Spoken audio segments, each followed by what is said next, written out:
Hello everyone, my name is Shivani Maurya and कैसे हो आप लोग। आई होप आप सभी बहुत अच्छे होंगे एंड वी ऑल नो कि कल हमारा एंटरप्रेन्योरशिप का एग्ज़ाम है। इस वीडियो में हम एंटरप्रेन्योरशिप का पार्ट 6 डिस्कस करने वाले हैं। इससे पहले मैंने 5 वीडियोस और बनाए हैं, उनको भी देख लेना अगर आपने नहीं देखे हैं तो, because these videos are very helpful for anyone who is wishing to give entrepreneurship exam. Okay, so मैंने इससे पहले जितने भी पार्ट्स बनाए हैं ना, उनमें 10 मार्क 8 मार्क या 7 मार्क वाले जो भी टॉपिक्स हैं ना, उनको डिस्कस किया है। तो इस स्पेसिफिक वीडियो में ना हम 5 मार्क वाले क्वेश्चन डिस्कस करेंगे जो यूजुअली शॉर्ट नोट्स में आते हैं या डायरेक्ट 5 मार्क में आते हैं। ठीक है, so without wasting time let's get started. So पहला जो टॉपिक है वो है FSSAI, जिसका फुल फॉर्म होता है food safety and standard authority of India. ठीक है, वी ऑल नो कि क्या होता है FSSAI एंड क्या किस तरीके से वर्क करता है, but here I will be providing you specific pointers जो आपको एग्जाम में लिखने हैं so that you can easily score very good marks. ठीक है, पहला पॉइंट है, it regulates the manufacture, storage, distribution, sale and import of food to ensure safety and wholesome food for consumers. ठीक है, FSSAI का क्या काम होता है। अब जैसे कि इसमें लिखा है safety and standard authority of India, तो अथॉरिटी है तो obviously it will regulate something. तो वो क्या रेगुलेट करती है? फूड्स का manufacture, storage, distribution, sale, import, कि उन्हें किस कंडीशन में बनाया गया है, कहीं ऐसा तो नहीं है अनहाइजीनिक कंडीशन में बनाया गया है। तो इनका काम होता है कि जो भी फूड सर्विस यूनिट होती है उनका इंस्पेक्शन करना, देन उसको स्टोर अच्छी जगह से किया जा रहा है नहीं, अगर कोल्ड आइटम्स है तो कोल्ड स्टोरेज में, अगर ड्राई आइटम्स है तो ड्राई स्पेस पे, वहाँ पर मॉइस्चर नहीं होना चाहिए, अदरवाइज़ जो फूड प्रोडक्ट है वो ख़राब हो जाएगा। दैन उसका डिस्ट्रीब्यूशन एंड सेल भी बहुत इंपॉर्टेंट है। ऐसा नहीं होगा कि कोई भी सेलर या कोई भी डिस्ट्रीब्यूटर किसी भी रैंडम रेट पे किसी प्रोडक्ट को बेच रहा है। There is standards. ठीक है, दैट इज़ वाई इस अथॉरिटी का नाम है फूड सेफ्टी एंड स्टैंडर्ड्स। ठीक है, एंड एट लास्ट जो फूड इम्पोर्ट हो रहा है वो सही तरीके से हो रहा है नहीं, ये सारे काम FSSAI को कंट्रोल करने होते हैं ताकि हमें सेफ़ और होलसम फूड मिले जो भी कंज्यूमर्स हैं। ठीक है, इसके की रेगुलेशंस एक बार देख लेते हैं।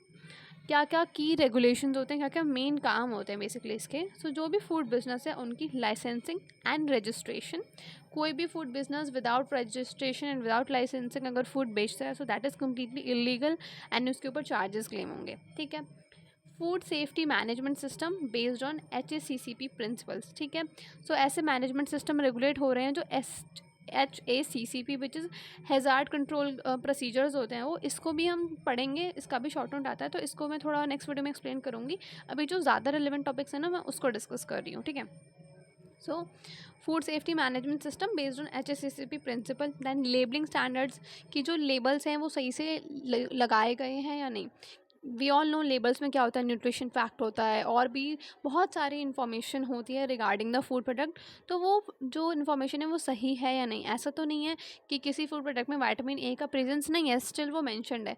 तो इस अथॉरिटी का काम होता है वो चीज़ें क्रॉस चेक करना। ठीक है, regular inspection and hygiene ratings, किसकी हाइजीन रेटिंग, जो भी फूड सर्विस यूनिट्स होती हैं उनकी। ठीक है, you guys now have understood कि FSSAI कितना इंपॉर्टेंट है हमारे फूड सेफ्टी के लिए। ठीक है, and it also ensures compliance with food safety and standard act 2006। 2006 में जो हमारा फूड सेफ्टी स्टैंडर्ड एक्ट आया है, जिसमें आई गेस 101 या 110 टोटल जिसके सेक्शंस हैं, जिसमें हर सेक्शन में अलग अलग बात लिखी हुई है। उसका कंप्लायंस भी इंश्योर करता है FSSAI। ठीक है, moving on to next topic, it is managerial function of food service unit. इसको मैंने पहले भी एक्सप्लेन किया है, बट इसका ना अलग से भी क्वेश्चन आता है, तो मैं इसको बहुत क्विकली शॉर्ट में एक्सप्लेन करूँगी। देखो, वही 4 स्टेप्स हैं जो मैंने बताए थे, शायद फर्स्ट या सेकंड पार्ट में बताए हैं, तो वो देख लेना। उसमें जो क्वेश्चन डिस्कस किया है ना वो भी बहुत इंपॉर्टेंट है, तो उसको भी देख लेना। इसमें 5 चीज़ें होती हैं, planning, organising, staffing, directing, controlling. इनको थोड़ा थोड़ा एक्सप्लेन कर देते हैं। अगर स्पेसिफिक क्वेश्चन आया 5 मार्क में कि मैनेजरल फंक्शन बताओ फूड सर्विस यूनिट के, मैनेजर के फंक्शन बताओ कि उसके क्या क्या काम होते हैं, तो दोनों ही केसेस में आप यही आंसर लिखोगे। ठीक है, तो प्लानिंग में भाई हम क्या करेंगे, गोल सेट करेंगे, फोरकास्टिंग करेंगे। फोरकास्टिंग किस चीज़ की, कि हमारा मेन्यू क्या होगा, हमें क्या इक्विपमेंट चाहिए, हमारा स्टाफ कितना होना चाहिए, ठीक है, ये प्लानिंग पार्ट हो गया। Then we have organising. Organising में हमें अपनी फूड सर्विस यूनिट का स्ट्रक्चर, वर्क फ्लो और जो भी रिस्पॉन्सिबिलिटी है स्टाफ मेंबर्स को वो असाइन करना इंपॉर्टेंट है। देन स्टाफिंग में हम स्टाफ को रिक्रूट करेंगे, देन उनकी ट्रेनिंग, उनको रिटेन करके रखना। ऐसा नहीं है कि हमारे पास एक शेफ़ था, अचानक से बिकॉज ऑफ एनी रीज़न उसने क्विट कर दिया, देन फिर एक हफ्ते बाद दूसरा आया, फिर तीसरे हफ्ते में तीसरा आया, ऐसा नहीं। We have to retain that staff. We have to make sure कि जो हमारा एम्प्लॉय है उन्हें कंफर्टेबल एंड जो भी उनकी नीड है वो फुलफ़िल हो, ठीक है।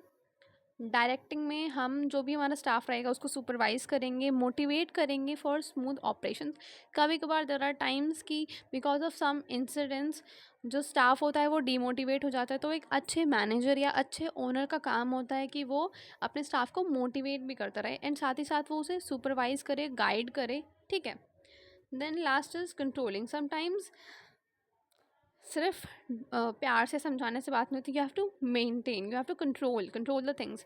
सो उस कंट्रोल में आपको ये देखना है कि जो भी एम्प्लॉय है उसका परफॉर्मेंस अच्छा है या नहीं, परफॉर्मेंस मॉनिटर करना। सिर्फ एम्प्लॉय के अलावा जो हमारे प्रोडक्ट्स हैं वो सही से उसका परफॉर्मेंस है या नहीं, वो मार्केट में लोगों को पसंद आ रहे हैं या नहीं, क्या उनमें गलतियाँ हैं, क्या फीडबैक्स हैं, वो सब लेना। Then maintaining quality and managing cost, ये सारे काम हैं। अब अगर किसी एक ही पर्टिकुलर चीज़ को या किसी एक फंक्शन के बारे में लिखना हो ना, तो आप सिर्फ इतना नहीं लिखोगे, आप थोड़ा और एक्सप्लेन करोगे। इवन 5 मार्क में भी है, आप ये सिर्फ 5 लाइन्स लिख के नहीं आओगे, आपको ये सारी चीज़ें थोड़ा थोड़ा एक्सप्लेन करना है, लाइक 4 to 5 लाइन्स में एक्सप्लेन कर दोगे, सो आपको ईजिली मार्क्स मिल जाएंगे। Third topic is staff scheduling. देखो थर्ड एंड हमारा जो फोर्थ टॉपिक है ना, वर्क शेड्यूल, ये दोनों बहुत हद तक सिमिलर है, इसलिए मैं इन दोनों को साथ में समझा रही हूँ, बट बहुत बेसिक से पॉइंटर्स का डिफरेंस है, वो भी मैंने मेंशन किए हुए हैं, तो अच्छे से देख लेना। सो स्टाफ शेड्यूलिंग में क्या करते हैं हम, it involves planning employ shift based on workload and service need. इसमें हम क्या करते हैं, हम एम्प्लॉयज़ की शिफ्ट को प्लान करते हैं कि किसी एक वर्कर पर बहुत ज़्यादा ओवरलोड ना हो और सबको जो सर्विस है वो भी मिलती रहे जो हमारे कंज्यूमर्स हैं उनको, ठीक है। Next is ensure the right number of staff at the right time. क्योंकि देखो ऐसा होता है कि कभी कभार पीक आवर्स होते हैं तो ज़्यादा नंबर ऑफ़ एम्प्लॉयज़ चाहिए, अगर ऑफ पीक आवर्स हैं या फिर ज़्यादा रश नहीं है तो उस टाइम पे कम एम्प्लॉयज़ चाहिए, तो उस हिसाब से शिफ्ट को मैनेज करना इज़ वेरी इंपॉर्टेंट, ठीक है। थर्ड है क्या क्या कंसिडरेशन होती है, नंबर ऑफ़ गेस्ट और मील सर्व्ड, कितने कस्टमर्स आ रहे हैं, कितना मील सर्व हो रहा है, कौन सा स्पेसिफिक डिश बहुत ज़्यादा सर्व हो रहा है, स्टाफ को इन्फॉर्म करना कि हाँ आपको इस पर ज़्यादा फोकस करना है। Then gaps, days off sorry holidays, shift rotation, इस तरीके से हमें एम्प्लॉयज़ को डेज़ ऑफ देना है ताकि जो फूड सर्विस यूनिट है उसमें कम्प्लीटली वेकेंट भी ना हो जाए और ऐसा ना हो कि सारे शेफ्स एक टाइम पर अवेलेबल हैं, मतलब कि हम सभी को प्रॉपर डे ऑफ मिले। For example we have 2 main chef, ठीक है, तो हम एक को क्या करेंगे, वो 6 डेज़ काम कर रहा है, उसका संडे को ऑफ है। दूसरे को हम क्या करेंगे, वो 5 डे वर्क करेगा, सैटरडे को उसका ऑफ है, देन फिर उसका वह संडे से वीक शुरू होगा, देन सैटरडे आएगा तो उसको सैटरडे ऑफ मिला है। इससे क्या होगा, दोनों एम्प्लॉयज़ को एक एक दिन ऑफ भी मिला और साथ ही साथ जो फूड सर्विस यूनिट थी उसमें ऐसा भी नहीं होगा कि कोई शेफ़ नहीं है, ठीक है। सो इस चीज़ को मैनेज करना is staff scheduling. Then balancing full time and part time workers, इन दोनों के बीच में एक बैलेंस बना के रखना कि कौन कौन से फुल टाइम वर्कर्स हैं, उनको उस हिसाब से बेनिफिट्स एंड टास्क देना, and same goes for part time workers. So इन सब चीज़ों से क्या होता है, it prevents overstaffing and understaffing, यानी कि एक टाइम पे हमारे पास बहुत ज़्यादा फालतू का स्टाफ नहीं है और बहुत कम स्टाफ भी नहीं है, स्टाफ की कमी भी नहीं है, ठीक है। सो ये दोनों चीज़ों को हम बैलेंस कर सकते हैं, प्रिवेंट कर सकते हैं, and further it enhance efficiency and morale. So इससे क्या होता है, एफिशिएंसी भी बनी रहती है फूड सर्विस यूनिट में। मोरल किसकी बात करें, मोरल जो हमारा स्टाफ है उसका मोरल भी बना रहता है, बिकॉज दे नो कि ऐसा नहीं कि सिर्फ मेरे ऊपर ही सारा बर्डन है, I have employ partners too, कि उसको भी उतना ही वर्क मिल रहा है, so we both can manage, we both can cooperate, ठीक है। सो उनका भी मोरल बिल्डअप रहता है। नेक्स्ट टॉपिक जो है वो वर्क शेड्यूल है। देखो इनमें ना दोनों अलग अलग पूछे जाते हैं, बट अभी मैं इसको बताऊंगी ना तो आपको समझ आएगा कि ये दोनों लगभग सेम से ही हैं। So a work schedule outline specific duties assign to each staff members over a period of time, ठीक है। देखो स्टाफ शेड्यूलिंग में हम क्या कर रहे थे, स्टाफ की जो शिफ्ट्स थी हम उन्हें प्लान कर रहे थे ताकि उन पर वर्कलोड ना हो और जो भी सर्विस नीड्स हैं वो भी फुलफ़िल होती रहें। लेकिन जब हम बात कर रहे हैं वर्क शेड्यूल की, तो वर्क शेड्यूल में हमें स्पेसिफिक ड्यूटीज़ जो हैं स्टाफ मेंबर्स की उसको असाइन करना है प्रॉपरली, ठीक है। अब इसमें क्या क्या होता है, task allocation, chopping, cooking, serving, cleaning, मतलब हम हमारे पास हर काम के लिए अलग स्टाफ होना चाहिए। सो हम उनके वर्क को शेड्यूल करें, जैसे कि चॉपिंग कौन करेंगे, जो असिस्टेंट शेफ़ या कुक्स होंगे, कुकिंग कौन करेगा, जो मेन शेफ़ होंगे, सर्विंग कौन करेगा, जो सर्विंग स्टाफ रहेगा, क्लीनिंग कौन करेगा, जो क्लीनर्स होंगे, ठीक है। सो हम इस तरीके से स्टाफ को उनके टास्क अलॉट करेंगे। ऐसा नहीं है कि हम मेन शेफ़ को बोलेंगे कि तुम जाओ सबसे पहले सफाई करो उसके बाद काम करना, no, that is not the way of work doing. हम हर पर्टिकुलर स्टाफ को उसकी इफ़िशिएंसी के हिसाब से वर्क असाइन करेंगे, ठीक है। Next is timing and sequence of operations, किस पर्टिकुलर टाइम पे क्या काम करना है उसको भी रेगुलेट करना बहुत ज़रूरी है। इट्स लाइक कि अगर बहुत ज़्यादा रश आवर्स हैं तो फटाफट जो मेन शेफ़ हैं उनको डिशेस प्रिपेयर करनी है। अगर ऑफ पीक आवर्स हैं तो जो क्लीनर्स हैं वो काम करें और क्लीन करें फूड सर्विस यूनिट को, ठीक है। तो इस हिसाब से हमें उनके टाइमिंग और सीक्वेंस ऑफ ऑपरेशंस को भी मैनेज करना है। Further it helps to maintain work flow, coordination and accountability, ठीक है। नेक्स्ट है, ये वाला पॉइंटर इतना इंपॉर्टेंट नहीं, इसको मत लिखना। नेक्स्ट है, नेक्स्ट टॉपिक है ये हमारा, sanitiser and cleaning agent food service unit. ये स्पेसिफिकली ऐसे ही 5 मार्क में पूछा जाता है एंड मोस्टली हर बार ही पूछा गया है। सो इसको देख लेते हैं, ये तो बहुत बेसिक सी चीज़ है जो हम सभी को पता है, थोड़ा सा इस पर फोकस करते हैं। सो सैनिटाइजिंग और क्लीनिंग क्यों इंपॉर्टेंट है, because it is essential for maintaining hygiene and preventing food borne disease या इलनेस, ठीक है। हाइजीन मेंटेन रहे और जो फूड बॉर्न इलनेसेस होते हैं जैसे कि टाइफाइड या फिर स्पेसिफिक याद नहीं आ रहा, लेकिन जो भी फूड बॉर्न डिजीज़ होते हैं ना, जैसे कि टाइफाइड होता है या फिर फूड पॉइजनिंग हो जाता है, तो वो सब भी प्रिवेंट होता है क्लीनिंग एंड सैनिटाइजिंग से, ठीक है। सो आपको क्लीनिंग एजेंट और सैनिटाइजर्स दोनों को अलग अलग लिखना है, ठीक है। क्लीनिंग एजेंट क्या करते हैं, इनका काम होता है डर्ट और डेब्रीज को, जो भी फिजिकल पोल्यूशन है उसको रिमूव करना, ठीक है। इसके एग्जांपल है डिटर्जेंट, डीग्रीजर, एब्रेसिव्स। वहीं अगर हम बात करते हैं सैनिटाइज़र की, तो सैनिटाइज़र का काम होता है कि जो भी माइक्रोबियल लोड है, जर्म्स हैं, बैक्टीरियाज हैं, उन सबको किल करना, ठीक है। इसके एग्जांपल है क्लोरीन, आयोडीन और क्वार्ट्ज सोल्यूशन। क्वार्ट्ज की फुल फॉर्म है क्वाटरनरी अमोनियम कंपाउंड्स, ठीक है। तो बेसिकली ये थोड़े से स्ट्रॉन्ग रहते हैं जो माइक्रोब्स को किल करते हैं, ठीक है। अब देखो ये इंपॉर्टेंट पॉइंट है, इसको समझना ध्यान से। Surfaces must be clean first then sanitised for effectiveness, ठीक है। ध्यान रखना कि पहले क्लीनिंग करनी है, बाद में सैनिटाइजेशन करना है। And why it is important, क्योंकि देखो कभी कभार क्या होता है कि अगर आप क्लीनिंग नहीं कर रहे हो, आप पहले सैनिटाइजेशन कर रहे हो, तो देयर आर चांसेस कि जो बैक्टीरिया था या जो भी माइक्रोब था वो डर्ट के पीछे छुपा हुआ है। तो जब आपने सैनिटाइज़र डाला तो डर्ट से छुपा हुआ बैक्टीरिया नहीं किल हुआ, ठीक है। तो और आपका सैनिटाइज़र भी वेस्ट हो गया। फिर जब आप क्लीनिंग करने गए तो डर्ट तो रिमूव हो गया, लेकिन जो बैक्टीरिया था वो वहीं का वहीं है, ठीक है। So it is very important कि क्लीनिंग पहले होगी, बाद में सैनिटाइजेशन होगा। देन अलग अलग पर्टिकुलर इक्विपमेंट पे अलग अलग टाइप के एजेंट्स यूज़ होंगे, जैसे कि यूटेंसिल्स पर हम विम बार, लिक्विड, जो डीग्रीजर्स होते हैं वो यूज़ करते हैं।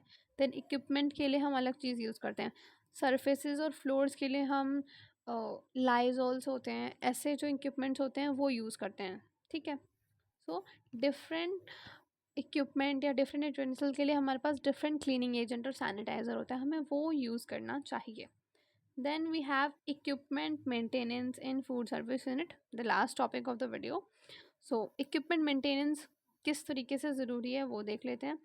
So रेगुलर मेंटेनेंस से होता क्या है कि जो भी इक्विपमेंट है उसकी, उससे जो खाना बन रहा है वो सेफ़ होगा, सेफ्टी इंश्योर होगी, हाइजीन फुल रहेगा, and it also ensures longer shelf life या लॉन्गर इक्विपमेंट लाइफ, ठीक है। अब इसमें क्या क्या चीज़ें होती हैं, दो दो मेंटेनेंस, बेसिकली दो टाइप के मेंटेनेंस करते हैं हम। पहला होता है प्रिवेंटिव मेजर मेंटेनेंस, दूसरा होता है करेक्टिव मेजर मेंटेनेंस, ठीक है। प्रिवेंटिव में कि कोई चीज़ ख़राब होने से पहले ही आपने उसको उस सही तरीके से इस्तेमाल किया कि वो ख़राब ही नहीं हुई, ठीक है। For example let's say we have mixer, ठीक है। आपने मिक्सर को यूज़ किया, आपने फिर उसको अनप्लग किया, उसको ऑफ़ किया, अनप्लग किया, आपने उसको कवर कर दिया, ठीक है। सो ये होगा प्रिवेंटिव मेजर। इससे क्या होगा कि लेट्स से कि अगर कोई एम्प्लॉय उसको प्लग इन करके ही भूल गया, स्विच ऑन करके ही भूल गया एंड वो चले गए, अचानक से क्या हुआ, तब लाइट चली गई थी, वापस से light I, plug in on था, स्विच ऑन था, तो देयर आर चांसेस कि वो मिक्सर ख़राब हो जाएगा। आपने अगर उसे फिजिकली कवर कर दिया तो उस पर बैक्टीरिया नहीं आएंगे, वो क्लीन रहेगा, हाइजीन मेंटेनेंस रहेगा।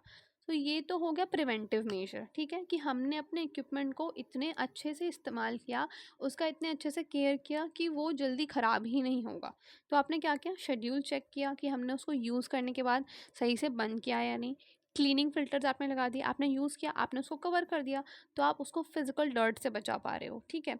आपने अगर कोई ऐसा पर्टिकुलर इक्विपमेंट है जिसमें कि ऑयलिंग की ज़रूरत है, कुछ ऐसे मशीन्स होते हैं, आपने ल्यूब्रिकेशन कर दिया, तो क्या होगा कि वो और अच्छे से चलेगा। लेकिन आपने लेट्स से ल्यूब्रिकेशन नहीं किया तो मशीन का वियर एंड टियर बहुत ज़्यादा होगा, देयर आर चांसेस कि वो जल्दी ख़राब हो। तो आप इन सब चीज़ों का ध्यान रखते हो तो इट इज़ प्रिवेंटिव मेजर, ठीक है, कि आपने अपना प्रोडक्ट इतने तरीके अच्छे तरीके से इस्तेमाल किया, उसका केयर किया कि वो जल्दी ख़राब ही नहीं हुआ, ठीक है।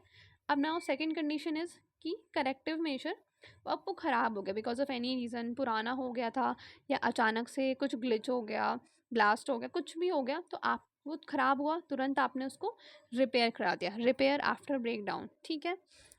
ये दो मेन टाइप के इक्विपमेंट मेंटेनेंस होते हैं। Then we have calibration of temperature control, timers and other critical tools. कुछ ऐसी चीज़ें हैं, फॉर एग्जांपल अगर हम अवन्स की बात करते हैं, कोई ऐसा इक्विपमेंट है जिसमें टेम्परेचर कंट्रोल बहुत ज़्यादा इंपॉर्टेंट है, तो उसका ध्यान रखना। अगर टाइमर्स लगे हुए हैं तो उनका भी ध्यान रखना कि हम उस पर्टिकुलर इक्विपमेंट को उसी टाइम तक यूज़ करें या टाइमर पर क्लोज़ कर दें। सो ये जितनी भी क्रिटिकल थिंग्स हैं उनको ध्यान में रखते हुए इक्विपमेंट्स को यूज़ करना बहुत ज़रूरी है। सो जब हम अपने इक्विपमेंट्स का मेंटेनेंस सही से करते हैं तो क्या होता है, इट इंश्योर्स कि डाउन टाइम नहीं होता, इट रिड्यूसेस डाउन टाइम। क्योंकि कभी कभी क्या है कि अचानक से पीक आवर्स के टाइम पे कोई पर्टिकुलर इक्विपमेंट ख़राब हो गया तो नुकसान तो फूड सर्विस यूनिट का ही है ना, ओनर का है, ठीक है। तो अगर आप बहुत ध्यान से यूज़ करो तो डाउन टाइम नहीं होगा। And also it ensures compliance with food service standards, ठीक है, क्योंकि आप इक्विपमेंट को सही से इस्तेमाल कर रहे हो, हाइजीन मेंटेन्ड है, तो फूड सर्विस स्टैंडर्ड्स भी फॉलो किए जा रहे हैं। सो that's all for this video. इसके बाद ना मैं एक और छोटा सा ऐसा ही 3 to 4 टॉपिक्स हैं उनको बताऊंगी एंड उसके बाद we are done. So these are like ये मेन टॉपिक्स अगर आपने पढ़ लिए जो भी मैंने 5 to 6 पार्ट्स में एक्सप्लेन किए हैं, सो आप बहुत ईजिली 80+ स्कोर कर लोगे अगर अच्छे से आंसर राइटिंग करते हो तो, ठीक है। So that's all for this video, मिलते हैं नेक्स्ट वीडियो में, तब तक के लिए bye bye, take care, happy learning.